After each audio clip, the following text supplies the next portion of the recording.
হয়, নিশ্চিতভাৱে ভয়াৱহ বানৰ কবলত পৰিছে চিপাঝাৰৰ গৰুসুঁতি প্ৰকল্প।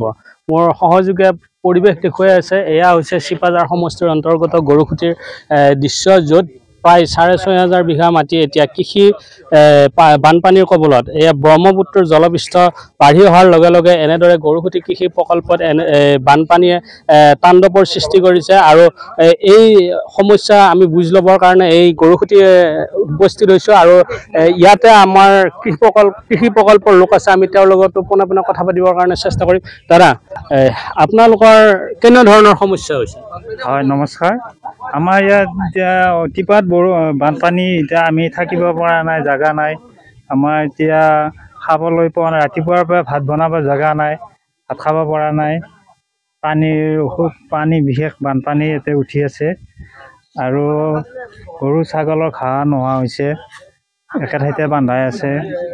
পানী উঠিব এতিয়া আৰু অলপ পিছতে, এনেকৈ তাৰমানে বহুত কষ্টত থকা গৈছে। আৰু পানী কিমান মানলৈ উঠিছে?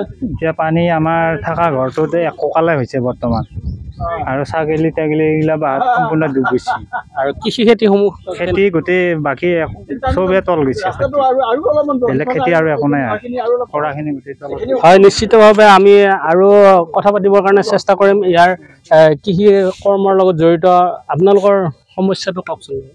সমস্যা মানে দেখিছে আৰু যি ব্ৰহ্মপুত্ৰৰ অস্বাভাৱিকভাৱে পানী জলস্তৰ বৃদ্ধি পালে, তাৰ ফলত আমাৰ এই সমগ্ৰ এই কৃষিভূমি বৰ্তমান পানীৰ তলত গৈছে। আৰু ইয়াত থকা কৃষিকৰ্মীসকলে চেষ্টা কৰিছে আমাৰ কেম্পত যিসমূহ আমাৰ মেচিনাৰী সামগ্ৰী আছে, আমাৰ দেখিবলৈ সেইসমূহ সামগ্ৰী এতিয়া ওপৰলৈ অনাত ব্যস্ত হৈছে। এইটো কেম্প আমি য'ত আছোঁ, এইটো হৈছে প্ৰকল্পৰ 3 নম্বৰ কেম্প। আৰু 3 নম্বৰ কেম্পৰ ওচৰতে আছে আমাৰ এই ভাগৱত মন্দিৰটো। এইটো আংশিকভাৱে ওখ, আৰু কৃষিসমূহ বৰ্তমান ইয়াতে থকাৰ এক ব্যৱস্থা কৰা হৈছে। কি কি খেতি বিনষ্ট হৈছে? এতিয়া খেতিৰ ক্ষেত্ৰত আমাৰ প্ৰায় 200 বিঘা খেতি মাকৈ আছিলে, সেইখিনি গ'ল। আৰু আমাৰ যি বাগিচা খেতিৰ ভিতৰত আমাৰ কলৰ বাগিচা এখন আছিলে, আপোনাৰ নেমু বাগিচা আছিলে, অমিতাৰ বাগান আছিলে, এইবিলাক চব এতিয়া পানীৰ তলত গুচি গ'ল। হয়, নিশ্চিতভাৱে ক'বলৈ গ'লে এতিয়া বৰ্তমান গৰুসুঁতি কৃষি প্ৰকল্প যিসমূহ খেতি কৰা হৈছিল, সেইসমূহ খেতি এতিয়া বানপানীৰ কবলত পৰা বুলি আমি জানিব পাৰিছোঁ। আৰু এগৰাকী আমাৰ অভিযন্তা আছে, আমি তেওঁৰ লগতো কথা পাতিব ইচ্ছা কৰিছোঁ। কি ক'ব দাদা? বৰ্তমান আপোনালোকে যি পৰিলক্ষিত কৰিছে, আমাৰ গৰুসুঁতি বহুমুখী কৃষি প্ৰকল্পৰ সমগ্ৰ ভূমি পানীৰ তলত আহি পৰিল। আজি যোৱা পৰহিৰ পৰাই বানপানীৰ আমি গম পাই পেলাই, খবৰ পাই পেলাই ইতিমধ্যে আমাৰ কেম্পত থকা লোকসকলক সজাগ হ'বলৈ কোৱা হৈছিলে। আৰু আজিৰ তাৰিখত পানী যথেষ্টখিনি বাঢ়িছে। লগে লগে আমাৰ কৃষিৰ সৈতে জড়িত যিসকল লোক কেম্পত আছিল, তেওঁলোকক ওখ স্থানলৈ স্থানান্তৰ কৰা হৈছে। এয়া আমি 3 নম্বৰ কেম্পত আছোঁ। 3 নম্বৰ কেম্পৰ যিসকল লোকে ইয়াতে থাকি পেলাই কাম কৰে, তেওঁলোকে এতিয়া বৰ্তমান ওচৰতে থকা ভাগৱত নামঘৰত স্থানান্তৰ হৈছে। আৰু ইয়াতে তেওঁলোকে আহি পেলাই নিজৰ থকা মেলা ব্যৱস্থাখিনি কৰিছে। তাৰ উপৰিঞ্চি যোৱাকালি চিপাঝাৰৰ চক্ৰ বিষয়াৰ সৈতে আমাৰ কথা হৈছে।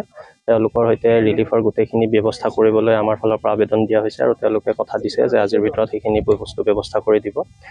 খেতিৰ ক্ষেত্ৰত আপোনালোকে যিধৰণে দেখিছে যে মাটিখিনি গোটেই পানীৰ কবলত, ঠিক তেনেধৰণে আমাৰ পশুধনখিনিও এতিয়া বৰ্তমান চৰিবৰ কাৰণে ঘাঁহৰ অভাৱ। গতিকে তেওঁলোকে এতিয়া গৌশালা আৰু গাহৰি ফাৰ্মতে তেওঁলোকক ৰখা হৈছে।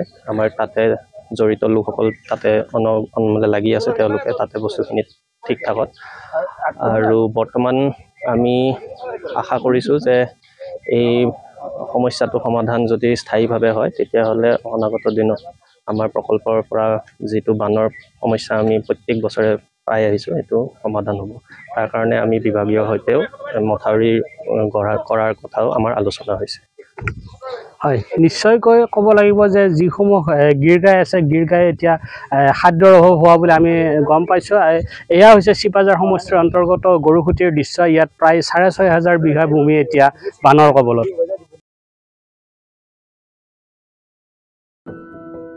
এনিভাৰত 24ৰ প্ৰথম প্ৰয়াস, জুবিন গাৰ্গৰ গীতৰ প্ৰতিযোগিতা। জুবিনৰ গানে কি আনে?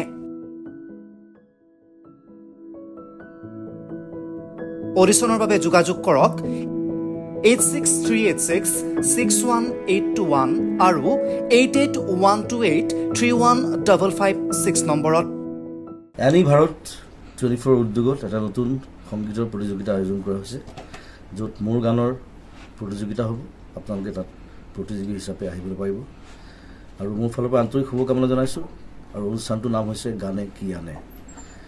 সকলোকে মৰম জনাইছোঁ, সকলোৱে আহক। ইয়াত অংশগ্ৰহণ কৰক। Thank you very much. Love U.